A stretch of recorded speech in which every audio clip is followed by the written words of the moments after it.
From now on, this place is mine. And frankly, this business needs real leadership, not emotional women trying to play boss. Mason's voice cut through the morning staff meeting like a blade, his chest puffed out with newfound authority. I sat there, watching my brother deliver his first speech as owner of McKay's Southern Kitchen, the restaurant I'd poured 12 years of my life into. My name is Sabrina McKay. I'm 36 years old, and until that moment, I thought I understood what betrayal felt like. I was wrong. The sting of his words wasn't just about gender.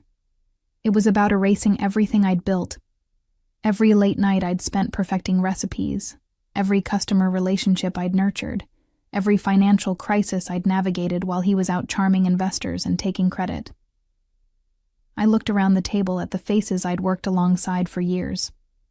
Jennifer, our head server, stared at her hands.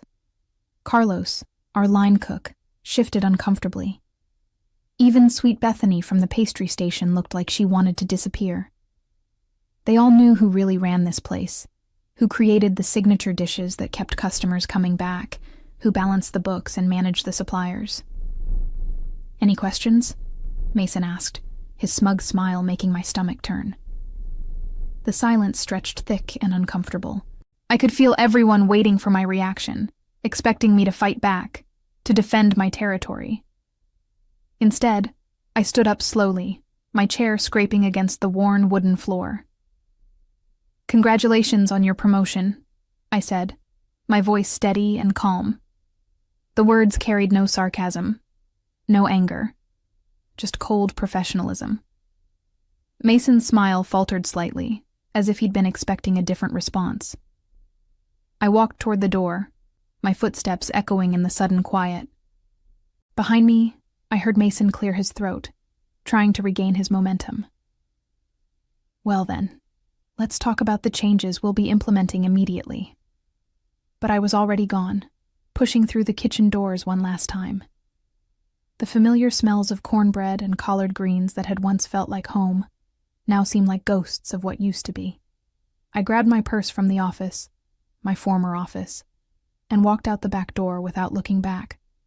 The Charleston morning air hit my face, warm and humid even at 9 a.m. I sat in my car for a moment, hands gripping the steering wheel.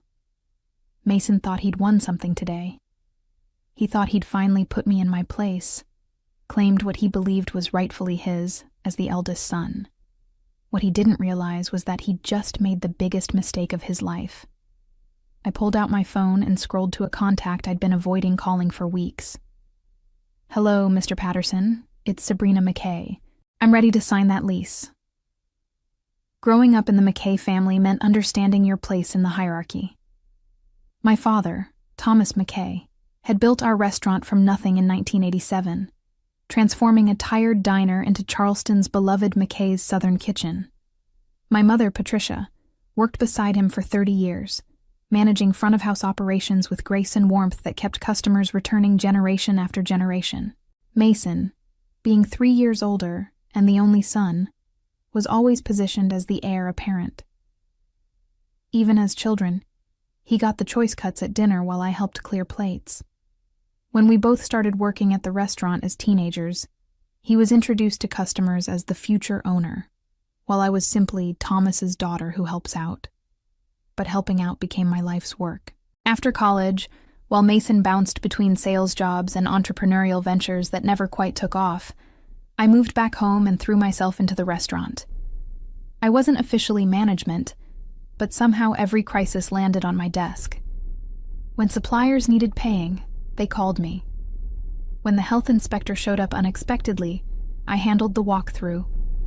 When customers complained about service or praised a new dish, they asked for me specifically. I spent 5 years learning every aspect of the business. I modernized our inventory system, negotiated better contracts with local farmers, and created 3 of our most popular menu items, including the bourbon peach cobbler that food bloggers drove from Atlanta to try. I worked 60-hour weeks without complaint, skipping family vacations and social events because someone needed to mind the restaurant. Mason, meanwhile, had discovered his talent for schmoozing.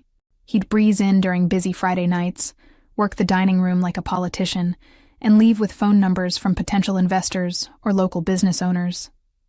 Our parents loved watching him network, convinced his charm would take the restaurant to the next level. "Sabrina's the detail person," my mother would say fondly. "But Mason has vision." The irony wasn't lost on me. My vision had increased our revenue by 30% over 3 years. My details kept us profitable when other family restaurants in the area were closing. But Mason's charisma made him the natural choice for leadership in our parents' eyes. 2 months ago, when Dad announced his retirement plans, I'd foolishly hoped my years of dedication would finally be recognized. Instead, he called a family meeting to discuss transitioning ownership to Mason. I sat there, watching my brother nod seriously as if he'd been preparing for this moment his entire life, rather than showing up sporadically to glad-hand customers. "You'll be invaluable support for him," Dad assured me. "Every good leader needs a strong right hand." A right hand. After 12 years of being the backbone, I was being offered a supporting role in my own story. I smiled and nodded, but that night I started making phone calls. If they wanted Mason to lead, he could learn to do it without me. The morning of Mason's official takeover, I arrived at the restaurant 2 hours early, just like always. The prep work still needed doing, the books still required balancing, and somebody had to ensure we had enough supplies for the lunch rush. I'd been McKay's Southern Kitchen's unofficial operations manager for so long that the routine was embedded in my muscle memory. I was reviewing vendor invoices when Jennifer arrived for her shift. "Morning, Sabrina. Big day today, huh?" She tried to sound upbeat, but I caught the uncertainty in her voice. The whole staff had been walking on eggshells since the ownership announcement, unsure how things would change under Mason's leadership. "Just another day," I replied, not looking up from the paperwork. But it wasn't just another day, and we both knew it. Today would mark the beginning of something entirely different, though Mason had no idea just how different it would be. Carlos came in next, followed by Bethany with her usual cheerful energy that even workplace tension couldn't diminish. Our tiny pastry chef had been with us for 3 years, ever since graduating from culinary school. She'd developed a loyal following for her honey butter biscuits and seasonal fruit tarts that perfectly complemented our southern menu. "Is Mr. Mason here yet?" she asked, tying her apron strings. "He'll be here for the staff meeting at 9, I said. "You should probably know—" I stopped myself. Whatever I was about to say wouldn't help anyone. These people needed their jobs, and warning them about Mason's management style would only create problems they couldn't solve. At exactly 9 a.m., Mason strode through the front door, wearing a new button-down shirt and slacks, instead of his usual jeans. He'd clearly dressed the part of restaurant owner, right down to the expensive watch I'd never seen before. Behind him trailed our parents, both beaming with pride at their son's big moment. "Everyone to the dining room," Mason announced, his voice carrying new authority. We gathered around the large round table near the kitchen, the same spot where we'd held countless staff meetings over the years. But this felt different. Formal and uncomfortable in a way our workplace had never been.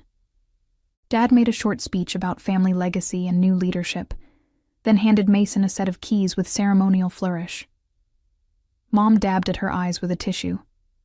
Mason accepted the keys like he was receiving a crown, then launched into his vision for the restaurant's future. That's when he delivered his crushing blow about emotional women and real leadership. That's when 12 years of my life were dismissed with a few careless words. That's when I realized that staying would mean watching everything I'd built be claimed by someone who'd never earned the right to own it. So I stood up, congratulated him with perfect composure, and walked away from the only professional home I'd ever known. But I wasn't walking away empty-handed. I was walking toward something bigger. The drive downtown to Patterson Properties took 15 minutes, but it felt like crossing into another lifetime. 3 weeks earlier, I'd toured the empty storefront on King Street, purely as a fantasy, a what-if exercise to help me cope with the frustration of watching Mason coast on my achievements. The space was smaller than McKay's Southern Kitchen, with exposed brick walls and floor-to-ceiling windows that flooded the interior with natural light. "Still interested?" Mr. Patterson asked when I called him from the restaurant parking lot. "More than ever," I replied, surprising myself with how certain I sounded. "Can you be here in an hour? I've got another party looking at it this afternoon." I'd been preparing for this moment without fully admitting it to myself. For weeks, I'd been quietly documenting everything. Supplier contracts, customer preferences, recipe modifications I'd made over the years. I'd even taken photos of our most popular plating presentations, telling myself it was just for my personal portfolio. The truth was, some part of me had been planning an exit strategy since the day Dad announced Mason's promotion. The storefront was exactly as I remembered it, rough around the edges but full of potential. The previous tenant had been a boutique that never quite found its audience, leaving behind elegant lighting fixtures and a half-finished kitchen that could be modified for a smaller operation. "What kind of timeline are you thinking?" Mr. Patterson asked as we walked through the space. "I need to be open within 2 months," I said, mentally calculating how long I could survive on my savings while building a customer base. "Is that possible?" He raised an eyebrow. "Ambitious. But this space has all the basic infrastructure you'd need for food service. The real question is whether you can handle the permitting and build-out in that time frame." I thought about all the regulatory hurdles I'd navigated for McKay's over the years, all the health department inspections I'd managed, all the vendor relationships I'd cultivated. "I can handle it." We spent the next hour discussing lease terms and renovation requirements. The rent was higher than I'd hoped, but manageable if I kept overhead low initially. I'd have to be chef, manager, and marketing department all in one, at least until revenue could support additional staff. Walking back to my car, I felt a strange mix of terror and exhilaration. I was about to bet everything on my belief that customers would follow quality food and genuine hospitality, regardless of the McKay family name. It was the biggest risk I'd ever taken, but it felt more honest than staying to watch Mason destroy what I'd spent 12 years building.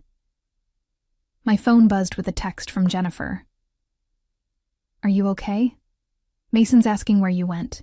I stared at the message for a long moment, then typed back, "I'm fine. Take care of yourself."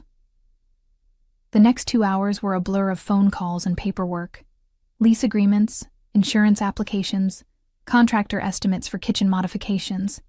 I called every vendor I'd worked with at McKay's, carefully explaining that I was starting a new venture and asking about their standard terms for new accounts. Most were surprised but supportive, especially Tony from Coastal Produce, who'd been delivering to our family restaurant since I was in high school. "About time you went out on your own," he said. "You've been running that place for years anyway." By the time I drove home that evening, I had a signed lease, 3 contractor estimates, and a business license application ready to submit. I also had a knot in my stomach the size of a dinner plate, and the growing realization that I'd just made a decision I couldn't undo. I poured myself a glass of wine and sat on my front porch, watching the Charleston evening settle over the historic district.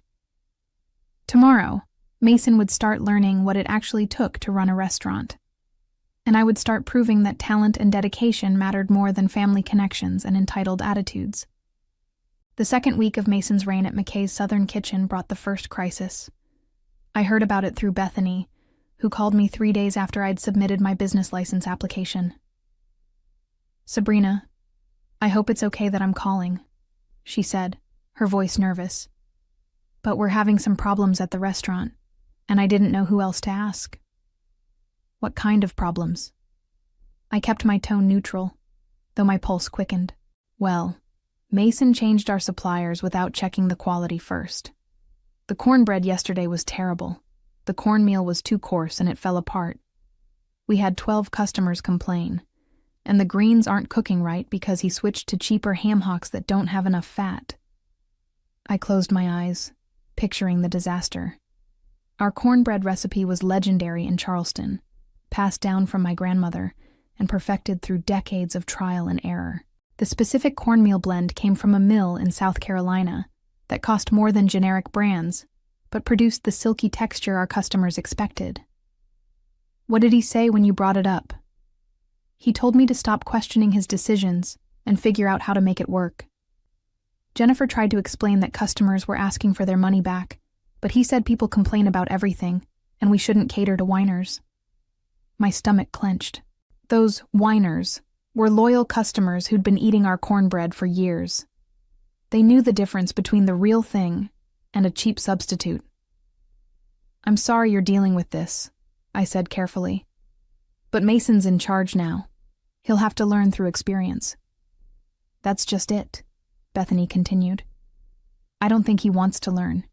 He keeps saying the old ways were inefficient and that customers won't notice small changes if we market properly. Yesterday, he hired some marketing consultant who wants to rebrand us as upscale casual and add items like quinoa salads to the menu." Quinoa salads? At a traditional Southern restaurant that built its reputation on authentic comfort food. I had to admire Mason's ability to miss the point so completely. "Bethany, can I ask you something? Are you happy working there?" The pause told me everything I needed to know. "I love cooking," she said finally, "and I love the regulars who've become like family. But it's getting hard to take pride in what we're serving when Mason won't listen to anyone who's actually worked in the kitchen." "I understand," I said. "And if you ever want to talk about other opportunities, I'm always here."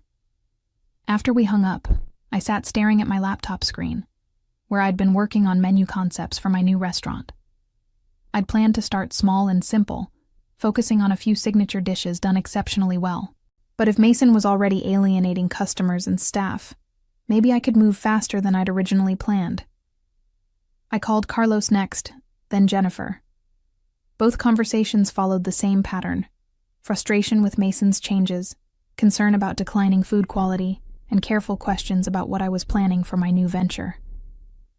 I didn't recruit anyone directly, but I made it clear that talented people would always have a place with me.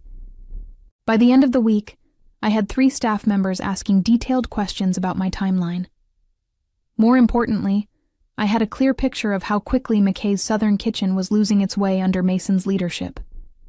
He was changing everything that made us special while ignoring the operational expertise that kept us running smoothly. It was exactly the opening I needed, though I felt a pang of sadness watching my family's restaurant stumble. This wasn't how I'd wanted things to go. But Mason had chosen his path when he dismissed my contributions so callously. Now, I would show him what real leadership looked like. 3 weeks into my new venture, I received a call that changed everything. I was standing in my future restaurant, watching contractors install new equipment, when my phone rang with an unfamiliar number. "Miss McKay, this is Dr. Patricia Hendricks from the Charleston Food Network Association. I hope I'm not catching you at a bad time." The Charleston Food Network Association was a prestigious group of local chefs, restaurateurs, and food writers who promoted the city's culinary scene. Getting their attention usually took years of established success. "Not at all, Dr. Hendricks. How can I help you?" "I've been hearing some interesting things about your new restaurant project. Word travels fast in our community, especially when someone with your reputation decides to strike out on their own." My reputation. I'd never thought of myself as having a reputation beyond the walls of McKay's Southern Kitchen. But Charleston's food scene was smaller and more interconnected than I'd realized. "Several of our members have mentioned their experiences at McKay's over the years," she continued. "Consistently, they've noted the exceptional quality of certain dishes and the operational excellence that kept the restaurant running smoothly. Many assumed you were the executive chef, given the caliber of the food." "I was the operations manager," I said, choosing my words carefully. "But I did develop several menu items and oversee quality control." "Ah, that explains a lot. The reason I'm calling is that we have an opening in our autumn showcase event. It's typically reserved for established restaurants, but we occasionally invite promising new ventures to participate. Would you be interested in representing your new establishment?" My heart hammered against my ribs. The Autumn Showcase was Charleston's premier food event, attended by food critics, tourism officials, and culinary enthusiasts from across the Southeast. Restaurants that participated often saw their reservations booked solid for months afterward. "I'd be honored," I managed. But I should mention that we're still in the build-out phase. We haven't even had our soft opening yet. When are you planning to open? I did quick mental calculations. The contractors promised to finish kitchen installations by the following week. I'd need at least 2 weeks for staff training and recipe testing. 6 weeks from now, if everything goes according to schedule. Perfect. The showcase is 8 weeks out, which gives you time to work out any opening issues. I'll email you the details and vendor information. After she hung up, I stood in my empty dining room, barely believing what had just happened. Someone had recommended me for Charleston's most important food event based solely on my work at McKay's. Someone had noticed that the quality they associated with our family restaurant came from my efforts, not Mason's charm. I called my contractor immediately. Jerry, what would it take to move our timeline up by a week? Possible, but it'll cost extra for overtime crews. Why the rush? I just got invited to participate in the Charleston Food Network's Autumn Showcase. This could make or break the entire venture. In that case, let's make it happen. When do you need to be serving customers? 5 weeks from today. Jerry whistled low. You're cutting it close, but I like your confidence. Let me make some calls. As I drove home that evening, I realized that everything was accelerating beyond my original plans. I'd hoped to build slowly, establish a local following, and gradually grow the business. Instead, I was about to launch directly into Charleston's culinary spotlight. But maybe that was exactly what I needed. Mason had dismissed me as an emotional woman playing boss. In 5 weeks, I'd be serving food to some of the most discerning palates in the Southeast, representing everything I'd learned about hospitality and excellence over 12 years. Let him try to explain that away to our parents. McKay's table opened on a humid Thursday morning in October, with no fanfare and no advertising budget. I'd chosen the name carefully, keeping the family connection while making it clear this was my establishment. The soft opening was intentionally quiet, just a few dozen customers who'd heard through word of mouth. Jennifer, Carlos, and Bethany had all given their notice at McKay's Southern Kitchen the previous week, timing their departures to coincide with my opening. I hadn't asked them to leave their jobs, but I'd made it clear that talented people would always have opportunities with me. They'd made their own decisions about where they wanted to build their careers. Our first customer was Mrs. Eleanor Davidson, an 82-year-old widow who'd been eating lunch at McKay's Southern Kitchen every Tuesday for 15 years. She'd heard about my new place through Jennifer and wanted to see if I'd maintained the quality she remembered. Honey, I sure have missed your cornbread, she said, settling into one of our mismatched chairs. That new boy at your daddy's place just doesn't understand what makes food special. I served her our signature dish, pan-fried chicken with bourbon glaze, accompanied by cornbread made from the same mill I'd used for years, and greens slow-cooked with proper country ham. Her face lit up with the first bite. This is it, she declared. This is what I've been missing. Word spread through Charleston's network of food lovers faster than I'd dared hope. By Friday evening, we had a waiting list. By the following Tuesday, Mrs. Davidson had brought 3 friends. Carlos reported that customers were asking specifically for dishes I'd created at McKay's, the bourbon peach cobbler, the honey-glazed carrots, the cornbread that had become legendary among locals. They keep saying the food tastes different at the old place, Jennifer told me during our Friday lunch rush. Less soul, more corporate. I nodded but didn't respond. I wasn't interested in bad-mouthing Mason or the family restaurant. I was focused on building something positive, something that honored the traditions I'd learned while showcasing my own vision for Southern hospitality. The Charleston Food Network's Autumn Showcase arrived like a hurricane of opportunity and terror. I'd spent 2 weeks perfecting my presentation menu, choosing dishes that represented both traditional Southern cooking and my own innovations. The bourbon peach cobbler would be my signature dessert, alongside pan-fried chicken with honey bourbon glaze and my grandmother's cornbread recipe with a modern twist, herb butter infused with local honey. The event was held at the historic market hall, with 24 restaurants representing the best of Charleston's culinary scene. I'd never participated in anything this large or public, but my staff was ready. Carlos had practiced our chicken preparation until he could execute it perfectly under pressure. Bethany's dessert presentation looked like edible art. Jennifer moved through the crowd with natural grace, explaining our dishes to curious attendees. Dr. Hendricks found me during the evening rush, watching as food critics and local celebrities sampled our offerings.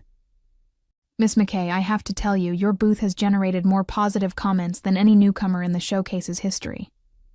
Really? I tried to keep the excitement out of my voice. The food speaks for itself, but people are also talking about the story. A talented woman leaving the family business to build something of her own resonates with a lot of our community members. As the evening wound down, I looked around at my exhausted but triumphant team. We'd served over 300 people, handed out business cards, and booked reservation requests for the next 6 weeks. More importantly, we'd proven that McKay's table belonged in Charleston's top tier of dining establishments. The next morning, I found a review in the Charleston Post and Courier's food section that made my hands shake. McKay's table brings soul back to Southern cuisine, proving that authentic flavors and genuine hospitality never go out of style. Mason called me that afternoon for the first time since I'd left. I let it go to voicemail. As I reflected on my journey from dismissed sister to independent restaurant owner, I realized that Mason's cruelty had actually been a gift. It forced me to discover my own strength and build something truly mine. The taste of that victory was sweeter than any bourbon peach cobbler I'd ever made.